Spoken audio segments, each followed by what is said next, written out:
તો અમદાવાદમાં hill station Abu જેવા દ્રશ્યો સર્જાઈ ગયા છે। શહેરના અનેક વિસ્તારમાં ધીમી ધારે વરસાદનું આગમન થઈ ગયું છે। આગામી 4 દિવસ હજુ વરસાદી માહોલ રહેશે તેવી હવામાન વિભાગ દ્વારા આગાહી કરવામાં આવી છે। એટલે કે અત્યારે અમદાવાદના અનેક વિસ્તારોમાં ધીમી ધારે વરસાદનું આગમન થઈ ગયું છે અને અમદાવાદમાં હિલ સ્ટેશન જેવા આ દ્રશ્યો સર્જાઈ ગયા છે। શહેરના અનેક વિસ્તારોમાં સવારથી જ વરસાદી માહોલ છે। ધીમી ધારે વરસાદ અને પવન સાથે વરસાદ ખાબકી રહ્યો છે।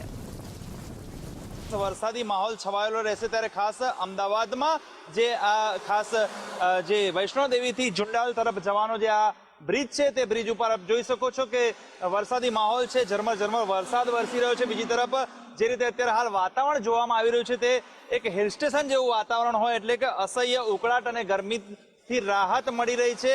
છેલ્લા કેટલાક દિવસથી પડી રહેલા વરસાદને પગલે શહેરમાં હવે ઠંડકનો અહેસાસ શહેરીજનો કરી રહ્યા છે। બીજી તરફ સમગ્ર જે આ વાતાવરણ છે અત્યારે તે હિલ સ્ટેશન જેવું વાતાવરણ હોય તેવા દ્રશ્યો પ્રવર્તમાન થઈ રહ્યા છે।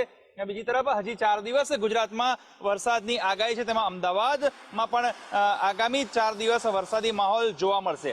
કેમેરા પર્સન નરેશ રાજોરા સાથે સચિન કડિયા, ગુજરાત ફર્સ્ટ, અમદાવાદ।